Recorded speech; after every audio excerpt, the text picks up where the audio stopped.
Olá, vamos então dar uma olhada na estrutura base agora do P5.js, que é essa biblioteca, onde ele já veio com essas duas funções. Deixa eu apagar essas coisinhas extra que a gente pôs, e ele veio por padrão com essas duas funções, a primeira que se chama setup e a segunda que se chama draw. Através do assunto anterior, comentários, que vimos no vídeo anterior, eu vou tentar definir para vocês o que cada uma delas representa na biblioteca P5, tá bem? A primeira que você vê é a função setup. O que é que ela faz? Aqui dentro você vai criar os ajustes, exatamente o que o nome dele quer dizer em português, tá bem? E essa função setup vai ser a primeira coisa que vai ser executada quando tu carregar a tua página aqui no navegador, quando tu carregar teu programa, tá bem? Por isso que, em primeiro momento, a gente precisou chamar aqui dentro uma outra função que a gente já aprendeu, que é o Create Canvas, que tem como objetivo criar uma tela que vai receber os retângulos, círculos, imagens, qualquer coisinha que você deseja desenhar, tá bem? E por que a gente não pode colocar essa função Create Canvas? Create Canvas no Draw. Porque antes da gente poder desenhar alguma coisa, precisa existir uma tela, tá? Então foi por isso que eu pus a função criar canvas dentro da função setup, porque eu sei que a função setup vai ser a primeira coisa executada quando eu iniciar esse programa, e depois que ele rodar todas as ações que eu colocar dentro da função setup, que fica entre essas duas chavetas, também, assim que ele terminar de executar todas as linhas que vão estar aqui dentro, ele vai pular para a função draw. E a função draw é responsável realmente pelo que ela informa também, desenhar, ou então renderizar todas as coisinhas que você deseja. E o que é que vai acontecer? O P5 vai executar pela primeira vez essa função. Assim que ele terminar de executar todas as linhas da função setup, que nesse caso só tem uma, né, aqui dentro, ele vai pular para a função draw e vai ficar em um loop infinito, até que alguém feche a página ou atualize. Vai ficar em loop infinito com provavelmente o padrão deste navegador, que é o Google Chrome. Ele vai rodar a função draw 30 vezes por segundo, ou seja, 30 quadros por segundo. Ou mais conhecido no mundo dos jogos, 30 FPS, tá bem? Frames por segundo. Então, vamos comentar isso aqui. Talvez seja um comentário maior do que uma única linha, né? Então, só para relembrar, a função setup serve para os ajustes iniciais do teu programa. Esta função será a primeira a ser executada quando você atualizar o navegador. Pronto, eu acho que essa já é uma boa definição, tá bem? E aqui, para definirmos a função setup, vamos lá, abrir um comentário de múltiplas linhas aqui.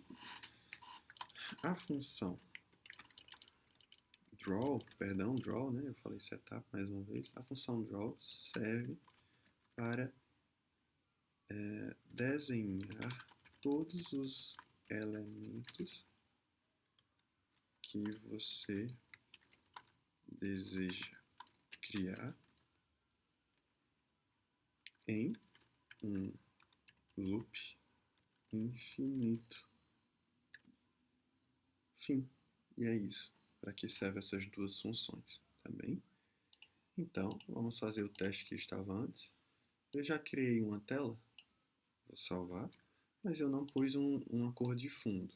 Então vamos colocar de novo aquela função background, que é responsável por mudar a cor do fundo do canvas. Background. E aqui dentro eu vou digitar uma cor, que já aprendemos que é no formato RGB. Tá bem? Se eu quiser um vermelho, 255,0,0. Vou salvar. E isso aqui não funcionou porque eu esqueci de alguma coisinha aqui nessa função Create Canvas, né? Que eu já expliquei nas aulas anteriores.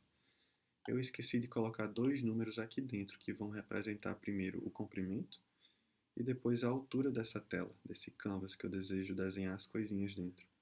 Tá bem? Como eu não pus nenhum número, criou um canvas zero de dimensão, ou seja, nem existe, né? Não tem como desenhar numa coisa que tem zero de espaço. Então vamos pôr aqui, por exemplo, 600,400. E pronto, agora ele desenhou um canvas de 600 pixels de comprimento por 400 de altura com a cor vermelha no plano de fundo, tá bem? Se eu quiser adicionar mais um retângulo, por exemplo, só colocar aqui o rect, perdão, rect, e aqui dentro eu vou colocar ele na posição X, por exemplo, 400 pixels, vírgula, posição Y dele vai ser, por exemplo, 100 pixels, e ele vai ter uma altura, perdão, um comprimento de 100 pixels e uma altura de 100 pixels também, para ser um quadrado perfeito. E lá está. E mais uma vez, para mudarmos de cor, só chamarmos a função fill, responsável por mudar a cor de todos os elementos abaixo dele. Se o fill está na linha 17, ele vai mudar a cor de todos os elementos que tiver abaixo dele. Tá bem? Então eu quero que esse quadrado aqui tenha cor verde. Então é o 0,255,0. Salvei e lá está. Tá bem? Professor, por que essas funções aqui, background, fill, rect e create canvas, não têm essas chavetas de abertura e de fechamento? Pronto. Nós só utilizamos a palavra function, o nome da função, parênteses abrindo e fechando, e chavetas abrindo e fechando, quando estamos a criar a função. Já quando estamos a utilizar uma função que já foi criada previamente, é só literalmente chamar o nome dele com parênteses e pôr o ponto e vírgula no final, tá bem? Então, por exemplo, create canvas, background, fill e rect são funções que já foram criadas previamente dentro da biblioteca p5.js. Logo, a gente não precisa recriá-las com essa estrutura aqui, function, o nome da função, parênteses, chaveta e tudo mais. Apenas precisamos utilizá-las e enviar para elas os parâmetros, ou seja, esses valores aqui separados por vírgula, que a função necessita. Tá bem? Professor, como é que eu posso saber quais são esses parâmetros? Como é que eu vou adivinhar? É só você vir aqui na página do própria biblioteca p5.org e clicar em referências. Quando você clicar em referências, aqui vai aparecer todas as funções que já existem, que já foram criadas previamente, tá bem? Então, por exemplo, aqui está a função fill. É só você clicar nela e ele vai dar todos os detalhes. Olha cá. Se você deseja utilizar tons de cinza, você deseja utilizar no formato RGB, tá bem? E outros tipos de formatos. Então aqui a própria palavra da cor e por aí vai. Ele está mostrando o fio juntamente de um retângulo, tá bem? E ele vai te mostrar aqui no final o que cada termo significa e as maneiras que tu pode chamar essa função, tá bem? Tudo que está entre parênteses reto não é obrigatório, tá? Já esses aqui, por exemplo, o RGB, é obrigatório você pôr, tá bem? E existem várias outras maneiras de chamar a função fill, com o nome da cor, com a própria função cor, que veremos mais à frente, tá bem? Vamos ver a função rect, que é responsável pelo retângulo.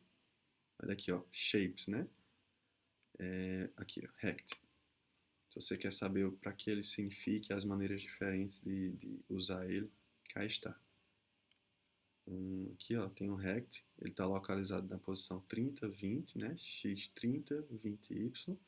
E tem uma altura e comprimento de 55, que é o que ele está descrevendo aqui.